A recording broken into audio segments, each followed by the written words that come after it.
What's up, guys? Welcome back to Modern Empire. I'm your host, Christian Stone. I got Brian Decker. We're on episode 2, and we're ready to rock and roll. Hey, guys, what's up? You guys, we got a really good show for you guys today. It's going to really change your mindset on a lot of things. Basically what we've kind of realized in going through with everything is there's different levels to wealth, right?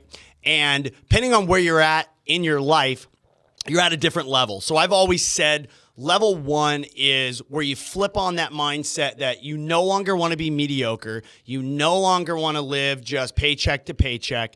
And you go in and you start to grind, you throw your hooks out there and you catch something. And you just start pulling you on that momentum. And you're in that grind mode.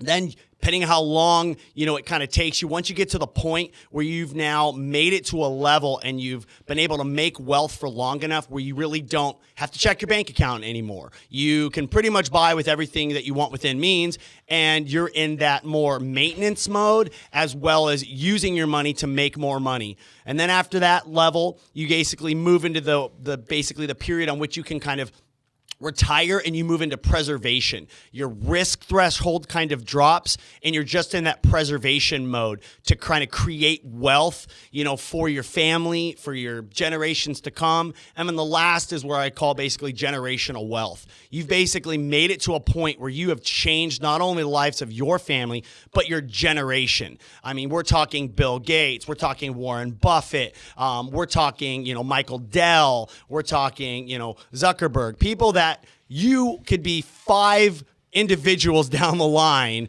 of Zuckerberg and you're still going to be a billionaire, And so we kind of got those 4 levels. And what we want to identify is basically the mindsets and the principles that you need to instill to make it through that level as fast as possible. So, Christian, you've been grinding for how long now? It's been 4 years, working into the 5th year of actual, just nonstop grind, go. And it's kind of like, it's funny because, I was talking to David, like I told you earlier, and it's like he's at 6-7 years, and now he's working into the level that you're in now. And then you were saying about your neighbors, for example, they're at that one, and now you've been in it, 10 years? Yeah, about 10 11 years, and you're working into that next level. Mm-hmm. And it's crazy how you can kind of just look at that and then basically do the 10 steps, kind of what we were talking about earlier. Yeah, no, exactly. And I think that's where you hit it. Sometimes, people look at me and they think I'm at level 4. Yeah. And no, I'm at level 2. Yeah. I live in a neighborhood where there's some 3s and some 4s. And let me just tell you, they seem as far away from me in my mind as I'm sure somebody that, makes $50,000 a year looks at me. And when you're looking at that scope of things, and what we were kind of, banging around between the two of us is just the different principles that you value and you instill and you add to your repertoire of kind of how you break out of that mediocrity, So let me know kind of, because we were talking, we had the same thing. So, give me a few that when you flip that switch on and you're like, I want to make 6-figure months, kind of what are some of those things that you started kind of identifying and following and living your life by? So for me, honestly, I did this kind of what we talked about. I just did 5 things. You're going to have your 5 things. My first one is honestly, you guys, you have to be obsessed. You have to honestly okay, this is what I'm going to do. I'm obsessed with it, whether it's 1 year out, 5 years out, or they say 10 years out, right? Mm-hmm. Whatever your timeline is, number 1 is you have to be obsessed. You have to know where you're going, and you always have to be be obsessed with the journey. It's simple. People, I can't even talk about it that much because it's so simple. Yeah. Just be obsessed with whatever you're doing. Now, when you wake, I 100% was there. I remember when I hit that stage, same thing. I became obsessed with the fact that after I kind of lost everything, I wanted to get it back. I was obsessed with getting back with what I lost. And every morning, it just consumed my thoughts, And I've seen that, and everybody that knows you knows, you wake up in the morning and you are hungry to cold call. You are hungry to go still door knock. Yep. You have that same obsession when you had, 3 figures in your bank account right. as you do, now with 6 figures plus in your bank account, right? So what are some of the things when you get up in the morning that kind of makes you be in that mindset of being obsessed? what do you do in the morning to put yourself right in that mindset right away? Well, it's funny because that exact thing, and once again, guys, this wasn't rehearsed. We're just going off the whim here, honestly. And that leads me, what you just said leads me to exact my number 2 point is declaring your focus. Okay. You have to be focused, right? If you're not focused and you're looking at different options A, options B, options C, and you're not obsessed with your journey that you're doing, it's going to be rampant, right? So I wake up in the morning, I do my morning routine, I pray, I read the Bible for a little bit, and then I do affirmations. Okay. And then lately now with Stites, we have accountability. Going to the gym at 4:30, dude, it's pretty intense, but it's made my focus all that better, right? So I'm super focused in on my morning routine because I know that's what's going to set up the rest of my day. So that was my second point, was just declaring your focus and being like, okay, I'm going to focus on this during that amount of time. Yeah. And I think it's important once you don't doubt yourself when you do that, right? Because Right. people will say, for an example, they look at a couple paths in life, right? And they say, okay, you know what? I'm going to give up and, I'm going to give up my Saturday, I'm going to give up my Sunday, and I'm going to start this side business. And then they get into like week 5 or 6 and they start to doubt themselves and, they forget that hunger that they had to try to change their life. And so what they end up doing is they doubt themselves, they lose focus on things, and they think that there's a better opportunity. It's like that grass is always greener saying, right? Yep. But the best part is once you can kind of break through that cycle and get to that point where it just becomes habitual, declaring your focus and being obsessed becomes natural, right? Right. It's very true. And it's funny because when I was like making notes, I got my phone right here and I was making notes in my phone, like, all right, what are my top 5 things that I'm doing right now? It's like they almost all lead into each other, right? Mm-hmm. So my third one was schedule. You got to write down a schedule. You have to maintain it. I'm not perfect at mine. I wish I was. I'm like, 70% of the time, but I'm sure you have a schedule that you follow and you have to realize, okay, if I do this schedule, if I'm obsessed with it, right? Mm-hmm. And then I'm focused on what I have to be doing during that time in my schedule, it's all going to just keep flowing and you're going to keep growing and growing and growing. So that was my third thing. Make a schedule, actually stick to it at least 70% of the time. Obviously we go do things, life happens. Your kid might get sick, whatever, there's a fire here, you got to put it out, but try not to be so reactive to things and just focus on what you're doing in that time of your day. No, exactly. And I think that people fall off the bandwagon, right? And I think we all do. Yeah. The difference between people that, have 7 figures plus in their bank accounts and people that don't is the fact of when they fell out of that routine, they got right back into it. Right. They got out of their own head. They say, you know what? Crap happens. You know what? I'm going to get right back into it. And that's the difference. That's truly the difference. We've all looked at people that have tried the weight loss plans, tried to go to the gym. We all know them. It's like the people that are just fads out there. They'll follow the fad. They realize that it's not sustainable. Nobody can be perfect. They fall out of that routine and then they don't jump back into it. Right. The individuals that say, you know what, I messed up. They don't beat themselves up too hard and they get right back after it, allows them to get out, and to really conquer what they have. It's just people do not have the ability to pick themselves up when they fall out of that routine, right? And that's the difference of people, like so many of our friends, they get their ass back up and they don't worry about it and they just keep pushing. Yeah. Well, here's the thing. People see it these days on social media and they just see all the nice stuff, because we're not going to post our bad days. Like, had a horrible day today, Brian. Exactly. It was really shitty, Yeah, exactly. You post the good days. So in any level, whatever stage you're at, there's ups and there's major downs, but you don't post about it, obviously, but people think that it's all perfect. It's really not. So if you're obsessed, you're declaring your focus and you're following a schedule, you'll be able to make it through those ups and downs. Yeah. My next one is mentors, dude. It's huge. I mean, you're one of my biggest mentors. I have a full-time coach, a real estate coach. I have fitness coaches now. I have David Stites, for example. I mean, I try and surround myself with people who are at the next level or just that are on the same journey. So have a mentor, and it doesn't even have to be like in real estate or lending. I mean, you got mentors that are all outside of it. Oh, 100%. I mean, one of my biggest mentors, is a guy named Dan Atwood. Okay.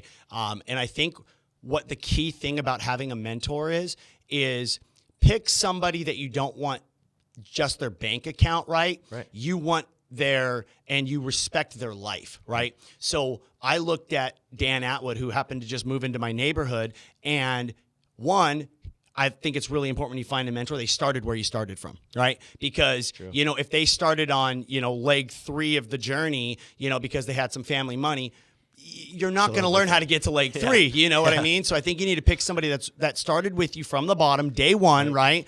And then they not only became successful, not just monetarily, but, you know, they have a great family life. Their kids respect them as a father. They're a figure that their reputation is more powerful than their bank account, you know? And I think when you find those mentors, and it's a secret. I remember when I was looking for mentors, you know, this was way back in the day, one of the top guys at Country Ride was my mentor. And I asked him, his name's Michael Koopman. And I'm like, hey, Michael, would you ever consider mentoring me or whatever? He's like, trust me, man, I'll tell you this right now. Everybody likes to talk about themselves. And what does a mentor do? They talk about themselves. So trust me, you're good, bro. Like, you're not going to have a problem finding a mentor, man. Yeah. And I feel like that's a big thing, though. What you just said is a lot of people are scared to ask.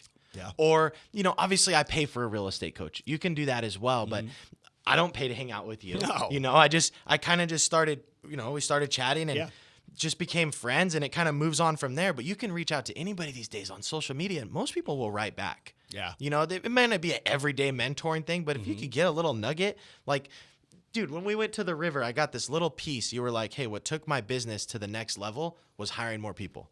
I'm like, wow, that's so simple. But just hearing you say it, I'm like, wow, that's like huge. And you probably didn't even realize. You're just like talking, you know, but little stuff like that will change your whole transition. That's why mentor was my 4th thing. And my next thing is consistency, dude. Yeah. You have to stay consistent. And I heard this story. It's about, and people make a lot of money as farmers, right? And they enjoy their lives. They plant fruits, vegetables, whatever it is. Yeah. If a farmer tilled the soil, right? And then he planted the seed, and he just stood over it and was like, okay, grow. I need to make money. Grow. You know, how would he have a successful life and business and everything else, right? It wouldn't happen. But farmers trust that they plant the seed, they water it, they keep doing the routine, the schedule, the focus. Maybe their other crop is at this different stage. And then what happens? They reap the benefits, right? So plant the seeds in your business. Put the time in. For me, it's time. I have to put my time in. I have to learn my skills. I have to learn how to talk to people and help people and sell houses faster. Yeah. You know, so every business is a little bit different. But if you just know that you go to work every day, you're consistent, you put the time in, it may not grow in 12 months, 24 months like you want it to. But if you just stay the path, dude, it's always going to grow. Oh, 100%. You know? Always. 100%. And I think for me, like, it was when me and my wife were very first started dating, and we went out, and it's like, you know, when you're newly in love, like, you kind of, you know, you'll throw away your inhibitions about going to bed at 9 every night or do this. You'll like make those, you know, make that time a little bit more important. And so we had been out one night, and it wasn't anything crazy. We were just staying up late talking, like 11:30 or 12 o'clock or something, and my alarm goes off at 4:45, and she looks over at me. She's like, just go back to bed. Like, you're your own boss. Like, you don't need to go. And I looked at her. I was like, if I don't get up today, it's going to be that much easier to not get up tomorrow. Right. And so once you create that excuse, your brain actually has the ability to make that decision easier because you've made it once. How much easier is it to make it the decision the second time when you've already made it once? You've already let yourself down. Yeah. So the consistency is so key because once you've created just one time allowing your body and your mind to give in to sleep or to give in to, you know, maybe a poor decision or something like that, it's so much easier to do it the second time. It's like, you know, people smoke cigarettes, right? You know, it's, you know, that the hardest, you know, part of getting to somebody to smoke is getting them to try their first cigarette, right? The second, the third, the fourth, then pretty much they're a smoker, right? You know, so it's the same thing. But if you're consistently saying no and you follow that path and you just do not let your brain or your mind make that decision, because there's always going to be a day. I'm tired. Of course I'm tired, you know, if I don't go to bed till midnight and my alarm goes off at 4:45. But I would much rather be tired and successful than have all the energy in the world and be poor and lazy. You know what I mean? And what kind of example does that set to my family? You know? It doesn't. And dude, I'm like sitting here, my head's like spinning as you're saying that, like, dang, that's so true. Cause I literally just had that same experience. It's been 3 weeks since I've been going with David to the gym at 4:30. And there was a day, like Tuesday of last week, I didn't go. I was tired. And you know what? I felt crappy that day. I didn't feel as good. And you're right. When you wake up the next day, it's like, oh, I don't need to go. They weren't that hard on me. Yep. It's so true. It's so easy to just like cut it off. I got up. We're filming this early this morning. It's 6:30, and I got up this morning at 4 and went. Yeah. It was gnarly. Don't get me wrong. It was hard. Yeah. But I was telling David, like, I jumped out of my bed. I was like, you know what? I'm going to do the podcast. I'll take today off. Yeah. I instantly did 5 jumping jacks, and I was like, okay, Yeah. I'm awake. Yep. Screw this. I got it. Let's go. Yep. But I felt so much better today. Yeah. Yeah. Yeah. So honestly, I mean, real quick. So my 5 things were: be obsessed, declare your focus, so where you're going, your schedule, have good mentors, and then consistency. Yeah. So that's basically, I'd say, stage 1. Yeah. We're going to go to your 5, which is the next stage. Stage 2, 3. Yep. And it's funny, guys, watch how it completely shifts a little bit. So give me number 1. Yeah, so it's funny because you were talking about the gym. My number 1 thing is health. Like, and I'm not necessarily saying in order of importance, but the first thing is health. And I think, like anything else, one thing that I realized in my younger days is I was not putting my health as a priority, right? All I cared about was making money, doing all these certain things. And it was at sometimes, and I've always been in shape, but it was like food choices and these types of things. And somebody told me one time, it was like, how do you expect your car to perform at the highest levels when you're not doing oil changes, you're not giving it the right type of gas in there, you're not changing its tires, but you're just beating this car to the ground? That car's gonna break down, and the person that has been consistently, you may have gotten ahead of them in the race, but has been consistent about maintaining that vehicle, they're gonna pass you, right? Yeah. And so for me, health is huge. I eat super clean. Yeah. I've always eaten super clean. I never miss a day at the gym. Like you were saying, even this morning. So, I screwed up last night, and my wife, for last year for her birthday, I got her a hot pink Corvette all dialed in, right?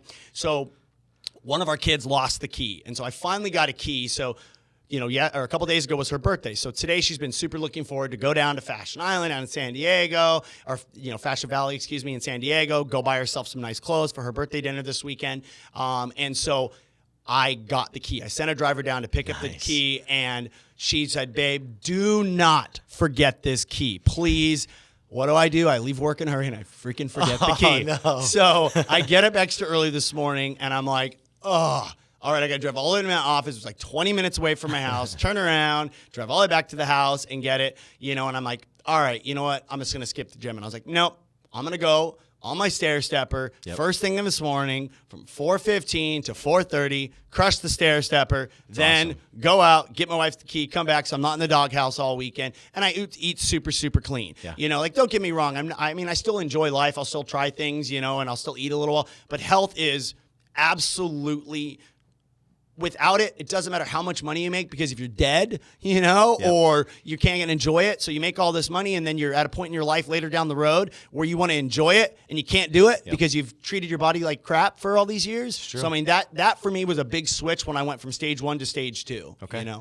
Honestly, and I myself fell into that because before real estate, my mom owns gyms. She's a bodybuilder. I've always been health conscious. I've always worked out. Before real estate, I was in great shape, 6-pack, everything. I got into real estate, into this grind mode, and I completely let health go because you're on the go. So you're eating fast food. You're, I'm tired, so I'm not working out. Or you'll do your whole day, and then I used to work out in the afternoon. In this business, you can't do that because by the end of the day, you're just like, okay, forget this. I'm going to chill with my family for a while or hang out. And by that time, it's 8 o'clock at night anyways. Exactly. So getting up early for me is the only time you can get it in. And firsthand, it happened to me. So I completely agree with that point. Yeah. And that kind of leads me into the second thing, is be proactive, not reactive, right? So I never thought this was, anything special or unique I did, but what I have always done is, as soon as I get to my office, and I get to my office very early. So this is, obviously being proactive is, I'm the first one in my office every single day still. Now, I do not have to be the first one there every day, obviously being the boss, but I beat everybody to that office, and I'm usually either the last one or second to the last one still to leave every day. Crazy, man. And for me, how I have so many things to get done, so I've got to be so proactive, because people make the mistake of, what do? They get to work and they just respond to emails and respond to tasks, and they react throughout the day, and they feel like they're never getting ahead. All they're doing is playing catch up. So what I basically set in my mind, and I'm old school, I still keep a yellow legal pad. First thing I do in the morning is I go through, and I don't get caught up in answering a bunch of emails. I look through my emails, I clear out my inbox into certain folders, and I plan out my day chronologically on a legal yellow pad. And then what I do is I break it all down. Then I give all my staff members their to-do lists before they ever get into the office based off that legal pad. So they have everything done, and then they delegate it down the line, of course. And then throughout the day, I do not move on to the next task chronologically down until that task is completed. Nice. And then as I move down that task list, between those breaks, I go into my emails, and I'll clean up certain urgent messages. I'll make an important phone call, but then I get right back to that. So I'm on a task, take a break, 30 minutes, answer any things that came in, right back to that task, complete the next task, 30 minutes answering. So I'm not sitting there reacting today. I'm controlling my day. Yep. So what that allows me to do is, people always think in their mind, like, if I don't answer this phone call within 30 seconds, it's going to, my life's going to end. And you know what? Sure, we get maybe one of those calls a day. Yeah. But in general, if I have a client leave me a message, if I call them back in 45 minutes, it's completely fine. Right. It's completely fine. The world's not going to end. And so I take control of my day, and I be proactive throughout that day, so I can get so many things done, because I'm not half-ass finishing all these tasks, right? I'm completing that task, and how I'm doing that is I'm time managing my day. So by the time 8 o'clock hits, not only do I have my entire day planned, I have to-do lists for all my team planned, and I'm ready to rock and roll before most people are just getting to work and starting their day. Right. But how much better is that for the aspect of your performance? Because you're still the rainmaker, the boss, the guy in charge, right? Yeah. So if your performance is always reactive, you're going to be in a bad mindset. You're not going to be flowing as good as Brian would be flowing for the consumers aspect, right? Yeah. So people have that thought that, I got to get to this, but really that's not true, because then their mindset, their performance is only half-assed. If you're more proactive, like you were saying, it may take 30 minutes to get back, but your call is so much better. You're so much on top of it. It's a better flow, right? Yep. It's a better business. So it's crazy how that little thing can just flow into it. And your team, your people that work for you, they see that, right? They see that, and it's like, I think it's so important that as you grow, you still maintain the respect, because my biggest fear in life is when the day that my employees or people that work for me are like, Brian's just kind of let his foot off the gas a little bit, right? Ooh. I don't want that. So that for me really leads me into kind of my next thing is, in order to keep that performance up, I got to forget the bad stuff for yesterday, right? So somebody told me in any sales profession or just any job in general, if you want to be successful in what you do, you have got to forget the bad stuff that happened yesterday. Learn from it, but forget it. Yep. Take the lesson, put it in your repertoire that you can recall, but forget it. If you have a bad call with the client, and it happens. I mean, we get those nasty clients that just, there is no pleasing them, right? But if we start second guessing ourselves, and then the next day we're like, I'm just done with this, man. I'm so tired of these people that talk so down to me. Do they not know that, I make X amount of money and they're talking to me like, I'm selling them a used cell phone? Like, it drives, you just got to forget it, and you got to forget the bad stuff that happens yesterday and start with a fresh slate. Take the lessons and implement them, but you got to forget that. Don't beat yourself up. Don't second guess yourself. Forget it, So, and honestly, you're saying forget all the bad stuff. On the whole flip side, you have to forget the wins as well. Yeah. I mean, know them mentally, but no names. But I see people posting 2017, I closed X amount of deals. So who cares? That doesn't get you anything in 2018. Nothing.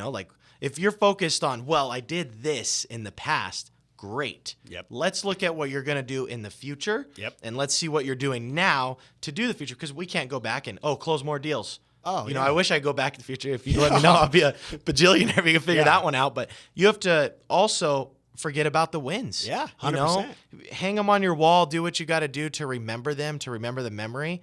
But you can't focus on past wins. No, and you got to be for me, I have this insatiable fear a failure, right? You know, so I have to forget the small bad things that happened the previous day, but also constantly stay hungry. And never do I want to go back to the point where, you know, I had everything taken from me, but I will go back there if I keep dwelling on all the bad things that happened yesterday, right? You know, because it'll just be that negative mindset, right? You know, and that leads, like, you know, that memory, obviously, of, you know, having everything stripped from me at a young age leads me into kind of the next point. So, you know, my grandfather right now, you know, he's suffering from cancer. He probably doesn't have that much time left. And, you know, he has been like a second father to me my whole life. The guy is one of the most cerebral, intelligent human beings. I remember as a kid, I'd sit down with him on the couch and we'd watch Jeopardy together, right? Yeah. And this dude knew every answer to every Jeopardy. And I mean, it's just insanity. They would be like, you know, what is the, you know, he'll name some random Latin name and he'll be like, oh, it's the African gray and yellow bumblebee that's on the southwest. And I'm like, how do you know that? And he was just always like, I have a world-class memory, you know? And he just knew absolutely everything. I would always ask him, like, why don't you go on Jeopardy? Why don't you go on Jeopardy? And he just never, he was brilliant, but he didn't have that risk tolerance, right? You know, he just didn't, you know, he was completely fine on where he was at. And he said to me, he was like, Brian, you know, this was just like 2 weeks ago. He was like, hey, you know what? I'm really proud of everything you've accomplished financially in your life. He goes, but you can always make more money. You can't always make more memories. True. You know, and when I was in that grind phase or level one, I'll be honest, I said no to about everything. You know, do this. You want to go out on Sundays were my day. I did not leave the house. I always called it the Sunday scaries, you know, because my week was coming, you know, on Monday, and it crippled me. And so I would say no to all these types of great things. And now I've gotten to the point where, no, I'm not choosing to go play over, you know, making money. I'm not being irresponsible. But what I'm realizing is that balance, right? For the first time, I'm starting to do a balance where, you know, when I've bought in Lamborghinis, it's exciting for 3 days. And the last one I bought, I sold it after 3 weeks. Why? Because it wasn't like the money aspect. It's not fulfilling. But you know what the memory I have from that is when I brought it home, my 2-year-old walks into the garage and was so obsessed with it, didn't want to get out of it for hours, made me take him all the way around the neighborhood. And when I die someday, I'm not going to remember the purchase of the Lamborghini. I'm going to remember being in that with my son and like watching him go like crazy in excitement, you know? And so now what I do is I spend money on things that create memories, not things that will draw attention for the wealth aspect. Like, you know, I sold a couple of my cars. What I do, I went and bought a boat. Why? Because I can create a lot more memories on a boat with my family and friends than I can driving a Rolls Royce and a Lamborghini around, right? You know, and so I think it's super important to keep that focus and bringing that balance to life, because nobody wants to be, you know, alone and rich, you know, like that's nobody's goal. Oh yeah, dude. I got 2 points to that too. Like, you may not even realize, I remember when you got the Lambo, I was like, dude, that thing's sick. And you're like, come drive it. I'm like, what? You're like, yeah, dude, it's just a car. Like, it's just a material thing. I don't care about it. But the thing is, like, you may not even realize it. Like, when you're like, here, go drive this thing, dude, that, like, it was the first time I drove a Lamborghini. Like, I've sat in them, started it, cool. But I'm just like, how insane is this? So you impacted my life by that one little purchase. Cool. And you may not even think about it that way, but now I have memories for James as well. Yeah. And you're right. That one little memory is so much more than just the purchase and the sale. Exactly. You know, so you impacted 3 lives just like that. And your son's going to remember that forever. Oh, yeah. And, you know, for me, last year was real tough. I grinded. I had no schedule. I was so reactive instead of proactive. And, you know, my marriage was doing really bad last year. But everybody on social media is like, dude, the dude's buying cars, trucks, houses, boats. Like, oh, he's perfect. No, you know, but because I was grinding 7 days a week, wasn't going to church on Sundays, wasn't doing what I was supposed to do for life, right? And that made a huge difference for me this year when I was like, okay, step back. Learn how to run my business as a business, right? Instead of being just reactive. And I've gone on no bragging or anything, but more vacations than I ever have, hung out with friends more, yet my business is doing better. That's the weird part about it. Exactly. You know, so. And I think that's the key thing that you kind of pulled into it is, you know, it's that, and it goes into my next point, kind of the slow to respond and delegate kind of aspect, right? So we all are I remember, I started in the sales industry selling shoes at Nordstrom's in Orange County, right? Yeah. So I was a 19-year-old little punk kid, bleached tips, eyebrow Surfer. rig. I look at photos and I'm like, what are you doing, And what would end up happening is client comes in and, whatever, I show them their shoes and, whatever. And the lady, and I'm 19, this lady's like 45 or something. And, she makes some snide comment to me and it changes my demeanor, and I'd make some snide comment back, right? I just reacted and I just responded to what she was. Yep. And what I slowly realized through my business is I needed to actually realize that when I fed into what she wanted me to go, the result was negative every single time. And so one of the biggest things I teach people, that some of my employees, and they joke around, I still do it all the time, like they'll see an email come across and the client will just be being a you-know-what out of nowhere, just so nasty, so disrespectful, so this, so that, and they all are like, oh my God, I can't wait to see what he would write. It's crazy. Like, this is going to be nuts. And I would just write, like, hey, I'm really sorry that you feel that way in that experience. You know what? That was never my intention to do that. Just fall on that sword. Yeah. Be slow to, now never be weak. Don't sit there and admit to doing guilt that, you didn't do. Yeah. But respond in a manner, because if you're screaming, F you, this, and I'm just like, hey, you know what? I'm really sorry that drew that emotion out in you, man. That was never my intention. Yeah. My intention is always to give you the best experience possible. And if I failed you in that, I am really, truly sorry. Yep. You know what? You will get such an amazing response, because that individual is so used to the fighting, right? The fighting of the back and forth, that lash out, and nobody wins. Yeah. Nobody wins, And so as I've gotten older and I've been doing this more, a negative response, I will absorb it. And trust me, still to this day, I want to lash out. Do you not, but there's no point in that. And what I've realized is by going ahead and doing that, or if it's at a position where they're getting so nasty with me and I know I cannot handle it, I will delegate that, right? Like I will bring in and I will put myself below. I'll be like, Itzel technically works for me, right? But I'll be like, you know what? Let me get my manager to handle this. I'm so terribly sorry. And I'll push that onto that individual. I'll delegate that and then come in and bring that resolution in. And that, what for me was probably the hardest thing. And so Taylor here locally I've been kind of putting him under my wing for the last year and a half. Yeah. And, it was one of the biggest things I told him. I said, Taylor, you're fantastic, but you've got to control that temper and that immediate lash out response. Yep.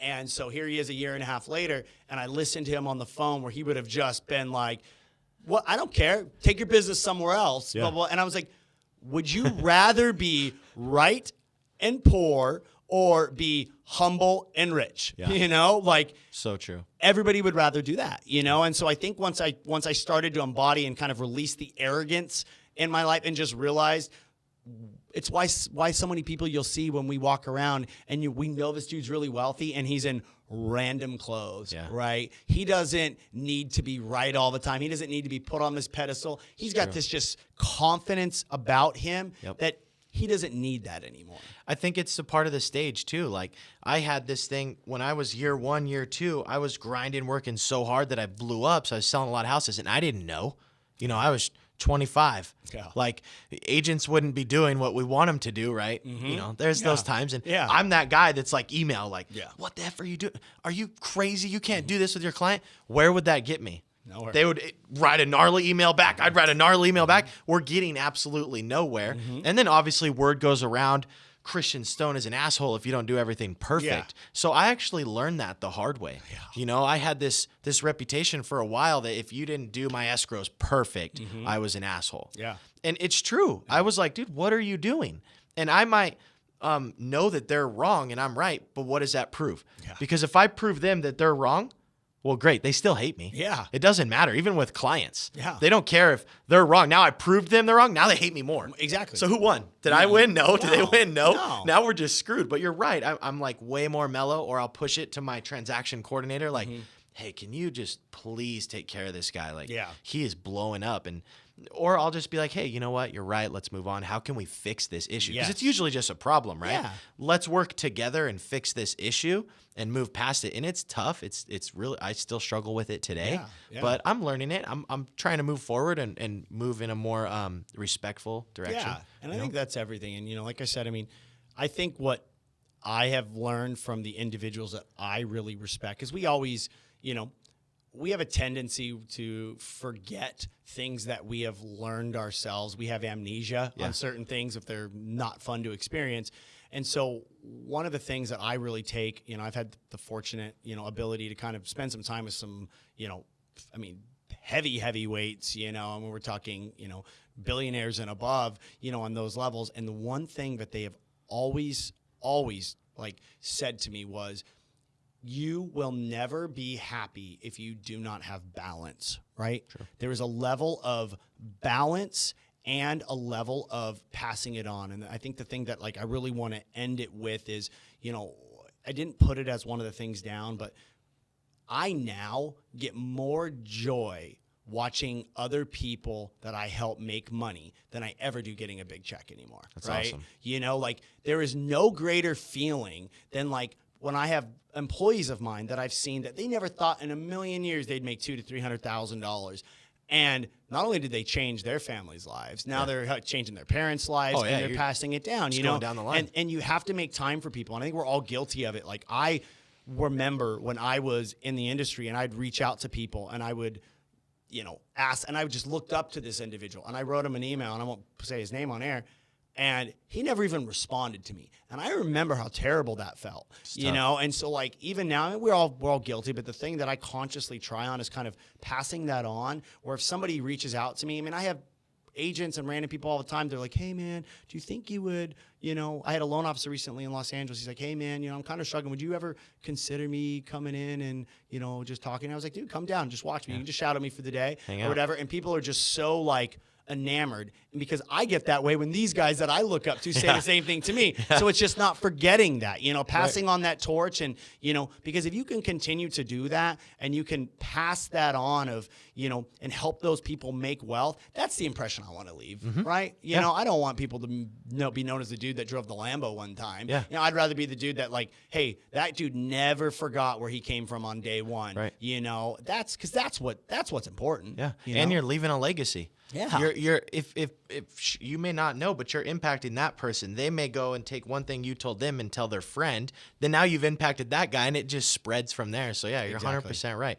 Real quick, just read your 5 so we can go over them. My biggest basically things that I always really kind of focus on is, like I said, health. Okay. That's a huge thing.